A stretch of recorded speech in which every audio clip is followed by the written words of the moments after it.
नफरती शक्तियां सर उठा के बोल रही है, वो जिस ऑपरेशन में लगे हुए लोग हैं वो अपने आप को चालाक समझ रहे हैं, तो शिक्षा और संपत्ति के अधिकार से महरूम करने के लिए एक नए चाल चले जा रहे हैं। हमारे बीच में नशा का लत लगा करके नए पौध को खराब करना चाहते हैं। शिक्षा खत्म हो जाएगा तो नशा के लत में डाल देंगे लोगों को, तो हमारे लिए आसान काम होगा। ये बड़े मिशन पर काम कर रहे हैं लोग, और समय रहते हुए हमारे लोगों को इस पर सतर्क होना पड़ेगा कि नशा लाई गई है, आई नहीं। मेरा सीधा आरोप संघीय शक्तियों पर है जो अपने बंच ऑफ थॉट को या मनु संहिता को, संविधान को हटा करके मनु संहिता पर देश को चलाना चाहते। तो जाति गणना, आपके रिजल्ट पर रोक लगा दिया, आपके आरक्षण विस्तार पर रोक लगा दिया, आप ढिठाई कर रहे हो। क्या समाज में ये बात नहीं आ रही? क्या संविधान विरोधी शक्तियां जो काम कर रही है, संविधान का नाम लेकर के रोज संविधान का अनादर कर रही है। मेरे साथ आरजेडी के सीनियर नेता, विधायक और पूर्व शिक्षा मंत्री बिहार सरकार चंद्रशेखर जी हैं, और बिहार में राजनीतिक सुगबुगाहट तेज हो गई है। विधानसभा का चुनाव है। 2024 में नरेंद्र मोदी का रथ 241 पर रुक गया था। बिहार विधानसभा पर अभी से लोगों की नज़र है, और कहा जा रहा है कि इस बार या तो आरजेडी की सरकार होगी या बीजेपी की सरकार होगी। क्या लगता है सर? तमाम हम लोग दिल्ली में बैठ के एक विश्लेषण करते हैं कि इस बार लड़ाई आरजेडी वर्सेस बीजेपी है। तो आरजेडी वर्सेस बीजेपी की जो लड़ाई आप लोगों की तरफ, सबसे पहले तो आपका धन्यवाद करते हैं कि दिल्ली से आए हैं, हमारे जैसे साधारण कार्यकर्ता के पास बैठे हैं। तो आप जोखिम लेने वाले लोग हैं और नफरती सांप्रदायिक शक्तियों के खिलाफ आप सत्य को सामने लाते हैं, तो आपका साधुवाद है।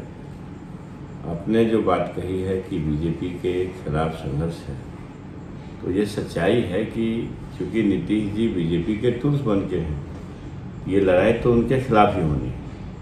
और जो नफरती शक्तियां हैं, जो मानव मूल्यों को तार तार करने में हर समय विश्वास करती है, तानाशाही थोपना चाहती है, बल्कि तानाशाही कर ही रही है, थोपना क्या चाहती है, वो तानाशाही से कदम आगे जा रही है।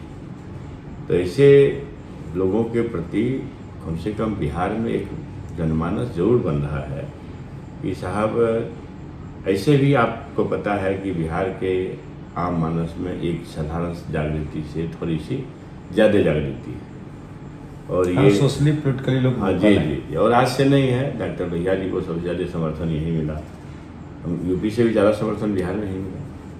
तो वो जो लगातार जो समाजवादियों का जो यहाँ पर मूवमेंट रहा, उस हिसाब से ये जागृत इलाका है, और हम उम्मीद करते हैं कि आने वाले समय में नफरती सांप्रदायिक शक्तियों के खिलाफ यहाँ एक गोलबंदी होगी, और जिसकी सुगबुगाहट तेज है, और उस पर हमारी पार्टी भी काम कर रही है और इस तरह के संगठन भी काम कर रहे हैं।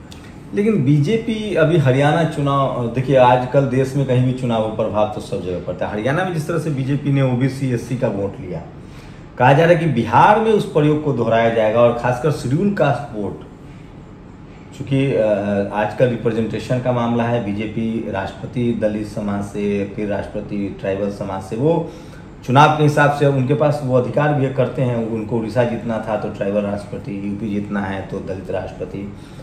कहा जा रहा है कि बिहार में वो दलित सीएम दे सकते हैं।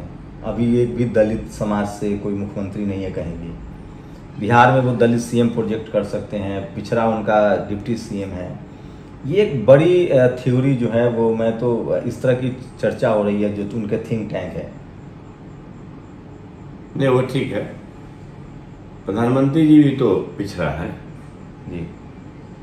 तो जो बहुजनवादी विचार जो यहाँ काम करता है, जहाँ समाजवादी बहुजनवादी विचार के मानस बन रहे हैं, उसमें ये भी तो लोग समझ रहा है कि सबसे ज़्यादा अगर नफरती शक्तियाँ सर उठा के बोल रही है, तो ये पिछड़े प्रधानमंत्री के टाइम में ही बोल रही है। तो ये पिछड़ा प्रधानमंत्री अपनी पिछड़ी जमात के खिलाफ में जो ऑपरेशन चलाया जा रहा है संघियों के द्वारा, उसमें तो प्रधानमंत्री जी उसके टूल्स बनते जा रहे हैं। इनके हाथ में कोई शक्ति नज़र कहाँ रही है कि आप क्या कर रहे हैं।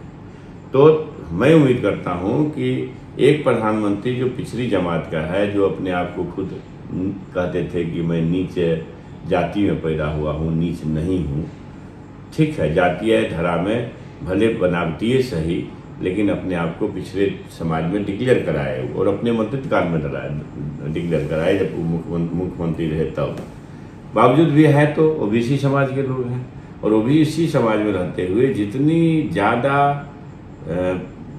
आदेश, चाहे कार्मिक विभाग का हो या राज्यादेश हो, उस स्तर पर जितने पत्र सरकार के निकलते हैं, एक से चीज देखिएगा कि वो समाजवादी बहुजनवादी विचारों के खिलाफ उनका एक्ट होता है। तो ये पूरे मैंने संघी मनवादी लोग उनके हर क्रियाकलाप पर हावी है। अब रहा कि जाति सिंबॉलिक कर देते हैं, तो जाति सिंबॉलिक करने का काम वो करेंगे, सब दिन से लोगों को फोड़ने का काम की है शक्तियाँ।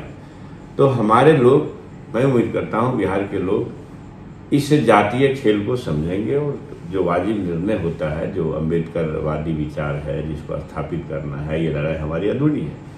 और आपके माध्यम से हम अपने राज्यवासियों को ये जरूर कहना चाहते हैं कि बल्कि बिहार के लोग, बिहार से देश के लोग कहना चाहते हैं कि आप तनिक इस पर विचार करिए कि हमारे बीच से जाति के नाम पर हमारे लोगों के खिलाफ हमारे लोगों को कर रहे हैं, तो इसका मतलब हमारे लोगों के खिलाफ में हमारे लोग कर रहे हैं, इसका मतलब ये है कि वो जिस ऑपरेशन में लगे हुए लोग हैं वो अपने आप को चालाक समझ रहे हैं। और इस बात में अगर हरियाणा में वो सफल हुए हैं, तो हरियाणा में सफलता उनकी मिली है कि अपर कास्ट लॉबी के खिलाफ वो काम किया। हाँ बिल्कुल, अपर कास्ट लॉबी के खिलाफ काम किए हैं। तो यहाँ तो मुश्किल होगा, यहाँ मुश्किल होगी ना भाई। यहाँ तो भाई लगातार संघर्ष में जीने वाले सामाजिक न्याय के योद्धा आदरणीय लालू प्रसाद जी हैं। इतना बड़ा पद पर रहते हुए सिर्फ जुबान बन गए बेबसों का, वो चूहा पकड़ने वालों, घोंघा सितुआ धोखा चुनने वालों, चारी चुहाने वालों, मछली पकड़ने वालों, घोंघा सितुआ चुनने वालों, मछली पकड़ने वालों, सुअर चराने वालों, भेड़ चराने वालों, बकरी चराने वालों।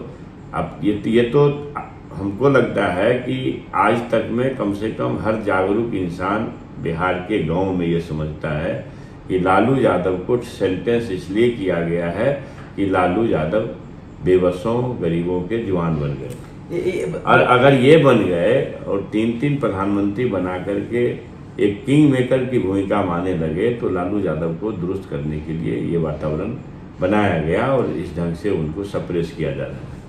अभी भ्रूण हत्या की तैयारी है तेजस्वी प्रसाद यादव की, उनको तो चारा चोर बनाया, तेजस्वी यादव को लैंड घोटाला में बनाया। अब आप भी समझ रहे हैं कि 14 साल का बच्चा कोई लैंड घोटाला में या घोटाले का कंसेप्ट रख भी सकता है क्या? 16 वर्ष का नहीं रख सकता है, 18 वर्ष का नहीं रख सकता है। जो जवान हो जाता है तो 14 वर्ष का बच्चा कहाँ से लैंड घोटाले में आएगा? तो भाई तेजस्वी जी को के भ्रूण हत्या की तैयारी जो लोग कर रहे हैं, लगे हुए हैं, उसमें भी लगातार लगे हुए, अब तो उसका उनको टोटी चोर डिक्लेयर कर दिया है। चलिए, राज सत्ता में रहे हैं, उन पर आरोप लोग लगा रहे हैं। हमारे जैसा लोग जो एक सत्य बोला, तो आप समझ रहे हैं कि हमारे जीव की कीमत 10 करोड़ हो गई। तो ये जो नफरती शक्तियां हैं, जो धर्म को बेचने पर आमादा रहते हैं, भाई ये कौन सा कोई ऐसा धर्म पंथ विचार हो सकता है कि जिसमें इंसान अछूत हो जाए? उस पर आएंगे। आप एक सोशल रिफॉर्मर भी हैं, आपकी नज़र रहती है देश की राजनीति पर। आपने देखा होगा कुछ दिनों में 2 चीज़ें, एक तो तमाम उन नेताओं को बीजेपी अपने पाले, जैसे मान्यवर कांसीराम साहब को भी वो अपने अब उनकी जयंती भी मना रहे हैं, परिनिर्वाण भी मना रहे हैं। लोहिया को भी वो क्लेम कर रहे हैं। आपके जननायक कर्पूरी ठाकुर को भारत रत्न उन्होंने दिया, चौधरी चरण सिंह को उन्होंने भारत रत्न दिया है। एक वो डाइवर्सिटी, चूँकि उनके पास आईकॉन नहीं तो वो उस तरफ बढ़ रहे हैं, एक बात। दूसरी बात, आरएसएस का लगातार बयान आ रहा है और उनका पूरा फोकस दलित समाज पर। वो कह रहे हैं कि जाति पाति की करो विदाई, हिंदू हिंदू भाई भाई। अभी गिरिराज सिंह जो केंद्रीय मंत्री हैं, वो बिहार में हिंदू एकजुटता का आंदोलन चलाने वाले हैं। तो इसके लिए क्या आपकी रणनीति है? क्योंकि बीजेपी के पास संसाधन है, मीडिया है, और वो जो आरएसएस जो जिस पर आप तक आरोप लग रहा था कि वो रिजर्वेशन के खिलाफ है, एक बयान भी आया था 2014 में, आपको याद ही होगा। केंद्र में जीतने के बाद नरेंद्र मोदी का रथ लालू यादव जी ने रोका, उस समय नीतीश जी भी आपके साथ थे विधानसभा। हो सकता है उनके पोस्टर पर लालू यादव हो सोशल जस्टिस के मसीहा के तौर पे। और वो कह दे कि अब लालू जी का दौर खत्म हो गया, लालू जी का हम सम्मान कर रहे हैं, हमारे साथ जुड़िए। अच्छा, जैसे उन्होंने मान्यवर साहब को अपना लिया है। अच्छा, इस बात को आप देखेंगे कि बाबा साहब अम्बेडकर का खूब नाम लेते हैं। हाँ, लेते हैं, जयंती मनाते हैं, पुण्यतिथि मनाते हैं और रोज संविधान को खत्म कर रहे हैं। तो जो जागरूक इंसान है, ये सच है कि रोज संविधान को खत्म कर रहे हैं। अब इन लोगों का एक पैटर्न नया चला है और वह बहुत ही चिंताजनक है, दुखद है। और समय रहते अगर ये हजारों साल से सताए गए महान पुरखों के संतान अगर जगे नहीं तो शायद बहुत देर हो जाएगा। कि आप समझ लीजिए कि जो मनु संहिता है, पराशर स्मृति है, विष्णु स्मृति है, जो भी इस तरह के जो ग्रंथ हैं, जो आम आदमी का अधिकार शिक्षा और संपत्ति पर से खत्म था, पर संविधान में आपको अधिकार दिया है। तो शिक्षा और संपत्ति के अधिकार से महरूम करने के लिए एक नए चाल चले जा रहे हैं संपूर्ण देश में। इसकी परिचर्चा के लिए आपके ऊपर भी छोड़ता हूं कि भाई इसका अनुसंधान भी करिए। लेकिन मुझे पक्का विश्वास है कि संपूर्ण देश में जो नई शिक्षा नीति लाई गई है कि 5 किलोमीटर 10 किलोमीटर पर एक एजुकेशनल हब बनेगा, आम स्कूल कॉलेज खत्म हो जाएंगे। तो अभी जब हमारे बस्ती के बगल में, घर के बगल में स्कूल होता है, तब तो गरीब और दलित बच्चे पढ़ नहीं पाते। और जब 5 किलोमीटर 10 किलोमीटर उसको पढ़ने जाना होगा और कहीं कम से कम 12 से 16 घंटा उसको रहना होगा, तो उसके घर में उसको टिफिन देने लायक व्यवस्था नहीं रहती है। फिर उसको स्कूल तक कौन पहुंचाएगा? जो घर के बगल में स्कूल है वहाँ हम नहीं पढ़ने के लिए मोटिवेटेड हैं, तो 10 किलोमीटर 5 किलोमीटर विधायक जी मेरी बात, सारा सॉल्यूशन तो राजनीतिक सत्ता में है ना। अगर उनके पास सत्ता है तो वो जो चाहे इम्प्लीमेंट करें। आपके हाथ में जब तक सत्ता नहीं आएगी तब तक इन सब चीजों का विरोध कैसे करें? यही ना बात कर रहा हूँ। तो उसके रास्ते क्या हैं? हम अपने लोगों को समझा पाने में अगर सफल हुए कि ये सुनियोजित ढंग से हमारे गरीबों के बीच से शिक्षा को खत्म करके और फिर से मनु संहिता का संचार करना चाहते हैं, हमारे बीच में नशा का लत लगा करके नए पौध को खराब करना चाहते हैं। दो बात तो है सामने कि मुद्रा एयरपोर्ट पर हजारों करोड़ के ड्रग्स पकड़ाते हैं, टेबलेट पकड़ाते हैं, जो गांव बिक रहा है। ऐसी अनायास नशाखोरी बढ़ गई है क्या? ये बहुत ही चिंताजनक है। और गांव में तो ये बात पहुंच रही है। और हमारे लोगों का यह काम है, खास करके जो बहुजनवादी मीडिया हैं या इस ढंग के समझ रखते हैं, सोच रखने वाले लोग, कि आखिर एकाएक संपूर्ण देश में ढंग से नशा कैसे फैल गया। और दो काम अगर ये सफल हो गया, शिक्षा को मारने में, नशा को चलाने में, तब तो वो कामयाब होंगे कि भाई नफरत फैलाने में कामयाब होंगे, मुसलमान के खिलाफ, मुसलमानों के खिलाफ वातावरण बनाएंगे। इसलिए ये बात है कि आज के तारीख में अडानी के एयरपोर्ट पर अगर हजारों करोड़ रुपए के ड्रग्स पकड़ाते हैं और एक मुकदमा दर्ज नहीं होता, मीडिया तक रह जाता है, बात आई गई, उससे वो भी नेशनल चैनल उसको चलाएगा नहीं। आप जैसे कुछ लोग हैं जो कलेक्ट करके उसको चलाएंगे। तो ये बात भी अब सामने आ रही है, क्योंकि सोशल मीडिया का जमाना है, हर प्लेटफॉर्म पर ये बातचीत हो रही है और गांव तबाह है।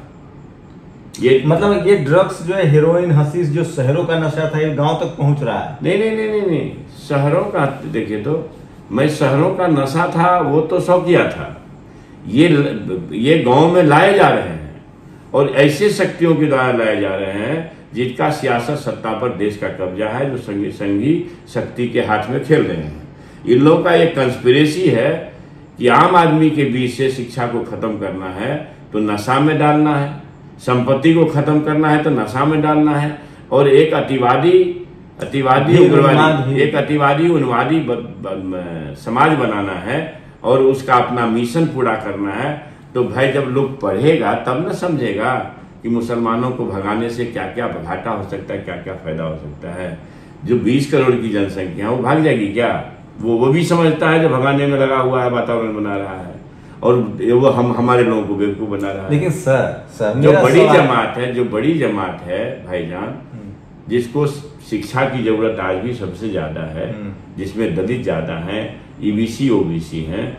इन लोगों को नफरती शक्तियों के द्वारा शिक्षा से महरूम किया जा रहा है और नशों में डालने का प्रयास हो रहा है। विधायक जी, लेकिन ये जिम्मेदारी कौन लेगा? ये किसका काम था सोशल रिफॉर्म और इस तमाम जो आप जो बात कर रहे हैं एस्टैब्लिश पॉलिटिकल लीडरशिप की चुप्पी है? इसका मतलब अपोजिशन कहाँ है? जिस हर राज्य की बात करें तो क्या उनके जो लीडरशिप है, नेता हैं, उनको ये सब बातें समझ में नहीं आ रही कि बीजेपी से कैसे लड़ना है, कैसे पॉलिटिकल उसको काउंटर करना है? नहीं, वो बात आप कर रहे हैं, आपकी बात हम थोड़ी देर के लिए मान भी रहे हैं। जब हमारे जैसे साधारण व्यक्ति के समझ में ये बात आ सकती है कि नशा आई नहीं है, नशा लाई गई है। आई नहीं है, लाई जा रही है। जी जी, और ये जो लाई गई है तो इसके पीछे एक शक्ति है जो इस देश को नफरत में डालना चाहता है, वो संघी शक्ति है। इसमें कोई मतलब हर आदमी को क्लियर होना चाहिए। जब हम समझते हैं तो मैं उम्मीद करता हूं कि हमारे लीडर तक भी बात जाती होगी और लीडर भी इस काम में लगेंगे समय रहते हुए, क्योंकि ये बहुत विभत्स रूप पैदा कर रहा है। आप जानते हैं, अगर आप गाँव जाइएगा तो आपको लगेगा कि पता नहीं इसमें इंसान कैसे जी सकेगा। एक हैवानियत का माहौल बनाया जा रहा है। अब उसके पीछे ये भी सिखाया जा रहा है कि साहब मुसलमान भागेगा तो तुमको उसका संपत्ति मिलेगा, तुमको ये मकान मिलेगा, जायदाद मिलेगा, और इस ढंग से लोगों का मानस खराब करने की कोशिश हो रही है। लालच दिया जा रहा है। लालच लेकर के इतना काम कराने में लगे हुए हैं और उनके पास शक्ति है, देश से बेचने वाले लोग हैं। वरना बताइए नौकरियां क्यों खत्म की जा रही है? ऐसा थोड़ा है कि नौकरी ऐसे खत्म की जा रही है। प्राइवेट सेक्टर में पूरे इन्वॉल्व हैं, एनजीओ के हाथ में देश को सौंप रहे हैं, प्राइवेट सेक्टर के हाथ में देश को सौंप रहे हैं। एक आदमी कॉन्ट्रैक्ट पर नौकरी करेगा तो जिसको 50,000 मिलना चाहिए उसको 15,000 मिलेगा। तो आम आदमी की जेबी कैसे कमजोर हो जाए और कुछ लोग कैसे माला माल हो, यही ना तानाशाही लाने का एक थ्योरी है, देश को गुलामी में डालने का। कि भाई ये पूरा संघी शक्ति उसकी पढ़ाई है, बंच ऑफ थॉट में लिखा हुआ है कि आम आदमी का जेबी जितना कमजोर होगा, आम आदमी का शिक्षा जितना कमजोर होगा जी, तो भाई लोगों पर गुलामी थोपना आसान होगा। क्योंकि जेबी कमजोर होगा तो हल्ला करने का स्थिति नहीं होगा, शिक्षा खत्म हो जाएगा तो नशा के लत में डाल देंगे लोगों को, तो हमारे लिए आसान काम होगा। ये बड़े मिशन पर काम कर रहे हैं लोग, और समय रहते हुए हमारे लोगों को इस पर सतर्क होना पड़ेगा। कि मैं बहुत गंभीर और सेंसिटिव फिर मैं जोर से ही बात कर रहा हूं कि नशा लाई गई है, आई नहीं। और इसके पीछे मेरा सीधा आरोप संघी शक्तियों पर है, जो अपने बंच ऑफ थॉट को या मनु संहिता को, संविधान को हटा करके मनु संहिता पर देश को चलाना चाह रहे हैं। आप समझ रहे हैं कि आप बाबा साहब अम्बेडकर का नाम लेते हैं, गांधी जी के मजार पर जाकर के आप फूलमाला चढ़ाते हैं और रात दिन गांधी जी के विचारों का अपमान कर रहे हैं, रात दिन अम्बेडकर साहब के संविधान के साथ आप खिलवाड़ कर रहे हैं। आपको इसका अख्तियार था कि आपने ईडब्ल्यूएस को आरक्षण दे दिया, 1 हफ्ता के अंदर दे दिया।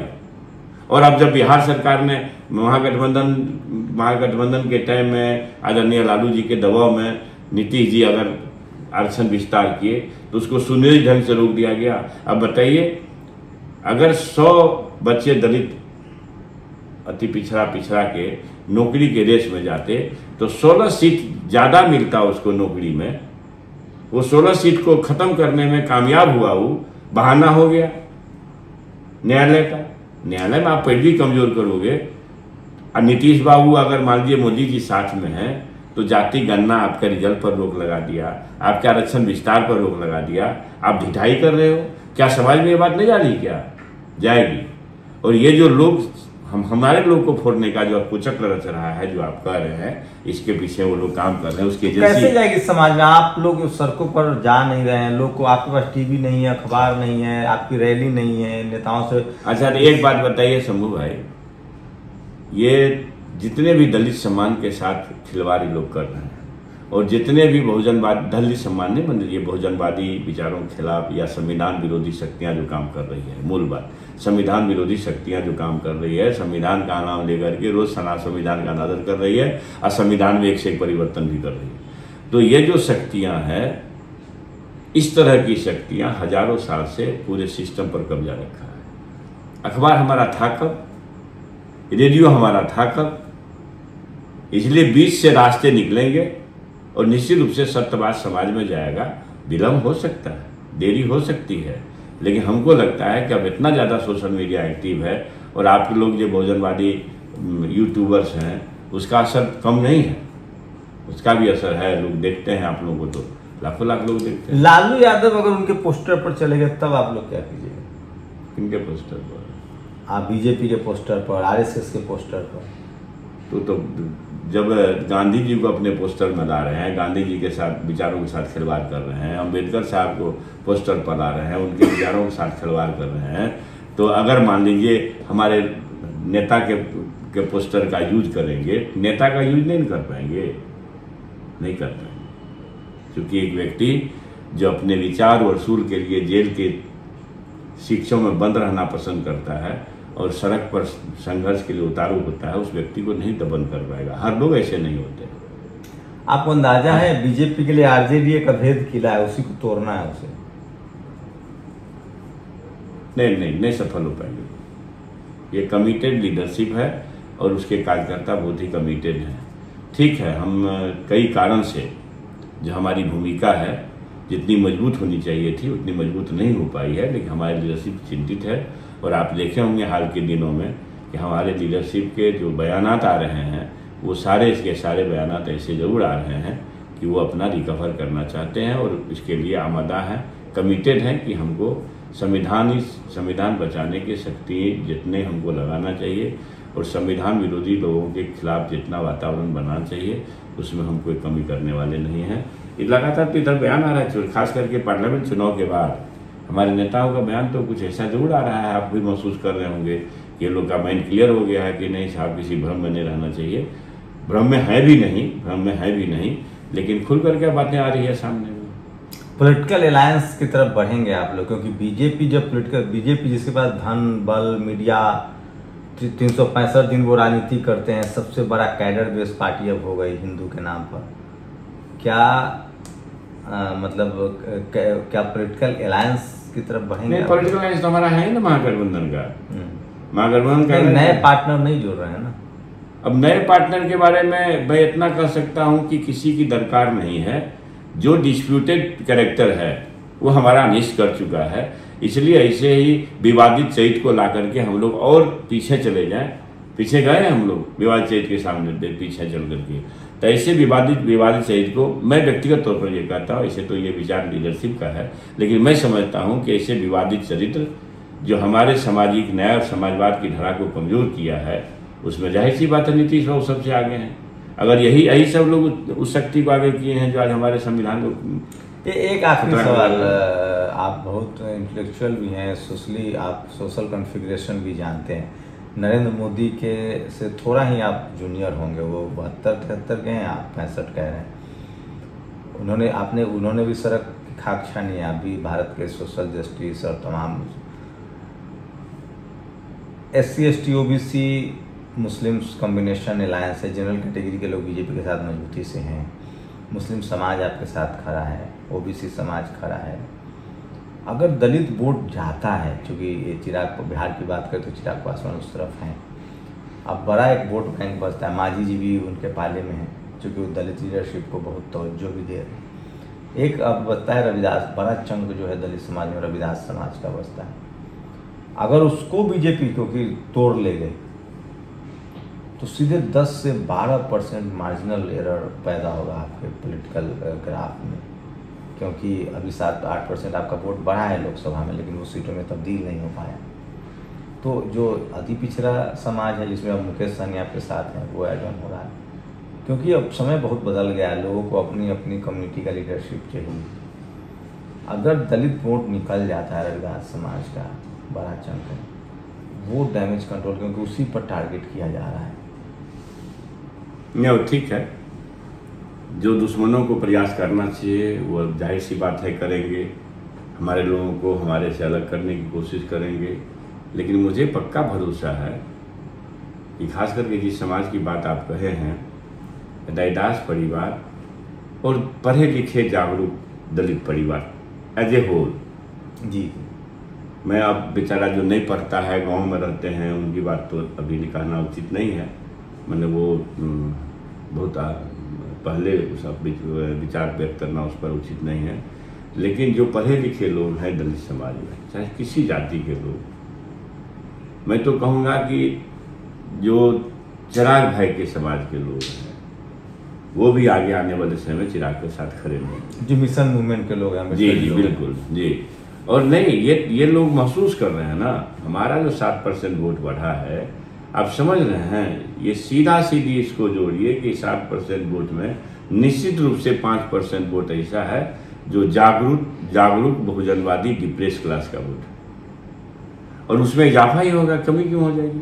वो अति पिछड़ा भी हो सकते हैं, दलित। हाँ, दलित भी है, अति पिछड़ा भी है, 1-2% वैसे लोग भी हैं जो प्रगतिशील लोग हैं, समझ आदि इनकी अच्छी है, वैसे भी लोग हैं। लेकिन 7% में 5% हमारा संविधान बचाने वाले लोगों की शक्तियों का वोट है, इसमें कोई कंफ्यूजन नहीं होना चाहिए। और आपकी जो चिंता है, आप जिस बात को कह रहे हैं कि निश्चित तौर पर वो पढ़े लिखे इंसान अपने समाज को कंट्रोल करने में बहुत हद तक सक्षम हो पाएंगे, क्योंकि अब करो मरो की स्थिति होगी। अगर मान लीजिए बिहार, यूपी, ऐसी शक्तियां जो संविधान, यूपी में तो वो है, जो बिहार ही तो एक अभेद किला है जहाँ बीजेपी अपनी सरकार चाहती है। जी ठीक है, तो यूपी में है, यूपी तो पार्लियामेंट खत्म हो गया, तो आगे आने वाली स्थिति में क्या होगा। जो अभी पार्लियामेंट चुनाव में मुंह की खाए हैं संघी शक्तियां, बीजेपी संघी लोग, तो आप बिहार में अपने आप को सफलता पाए हैं, बिहार में अपने आप को सफल किए। इसके पीछे बहुत सारा कन्फ्यूजन भी है, बहुत बात है, लेकिन हम अपने वोट को तो बढ़ाएं, आपका वोट घटा है। और आगे आने वाले जब समय में, जब बिहार में लीडरशिप का सवाल पैदा होगा, तो निश्चित रूप से ये 7% से वो 14% वोट हो सकता है। अगर मान लीजिए 7% वोट का और इजाफा होगा तो बीजेपी अलायंस का स्थिति तो ठीक नहीं होगा। तो हम लोग उस पर हमारी लीडरशिप एडामेंट है, उस पर काम कर रही है, और निश्चित तौर पर आपकी चिंता जो है, हमारे लीडर उस चिंता से वाकिफ़ हैं, और बिहार में उन लोगों को घुसने का जगह मुझे नहीं लगता है कि मिलेगा। तो इसलिए कि भाई हर तरफ पढ़े लिखे लोग के अंदर, खास करके जो बहुजनवादी सोच रखते हैं, जो दलित समाज के हैं, अति पिछड़ा समाज के हैं, अब इस सच्चाई से रूबरू हो गए हैं कि ये लोग हमारा प्रयोग करके, मिसयूज करके, हमको मिसयूज करके अपना मकसद साधने में लगे हुए हैं। इन लोगों का, संघियों का, बीजेपी वालों का या एनडीए गठबंधन के लोगों का अल्टीमेट गोल है कि हम संविधान को कैसे खत्म कर दें। ये बात से ऐसा नहीं है, पढ़े लिखे लोग, हर लोग जानते हैं, समझते हैं, और आप जैसे लोग भी इस बात को मानते होंगे कि इनका अल्टीमेट दुश्मन संविधान ही है, और संविधान को खत्म करने का नाम बाबा साहब अम्बेडकर के जितना ले लें, लेकिन आज तक एक क्रिया ऐसा न किया है कि संविधान को बचाने का इनका कोई इरादा है। जी। तो बिहार वो अभेद किला अभी भी बीजेपी के लिए, जहां वो सेंध नहीं लगा पाई और उसकी अपनी सरकार नहीं बन पाई है। क्या लगता है आप लोग को कि क्या आरजेडी एक ऐसे पार्टी के तौर पर है जिसका बिहार में अपना वर्चस्व है? और सबसे बड़ी बात है कि बीजेपी जिस ओबीसी वोट की तरफ बढ़ रही है, जिस एससी समाज को, दलित वोट को अपने साधने में जुटी हुई, उसे पता है कि जनरल कैटेगरी के वोटों से सरकार बनती नहीं है, तो बिहार से एक बड़ा मैसेज देने की तैयारी है। क्या वो बिहार में दलित ओबीसी को जोड़ पाएंगे? क्योंकि बिहार में उनका मुकाबला दलित ओबीसी लीडरशिप से है, और खासकर लालू यादव की पार्टी से है, जो दलित, पिछड़ों, अल्पसंख्यकों के एक बड़े चेहरे के तौर पे उन्होंने अपनी विचारधारा को लेकर क्रिस्टल क्लियर हैं। उन्होंने राजनीति में कभी कंप्रोमाइज़ नहीं किए, समझौते नहीं किए हैं। एकमात्र आरजेडी ऐसी पार्टी है जिसने आरएसएस से और बीजेपी से कभी कोई कंप्रोमाइज़ नहीं किया है।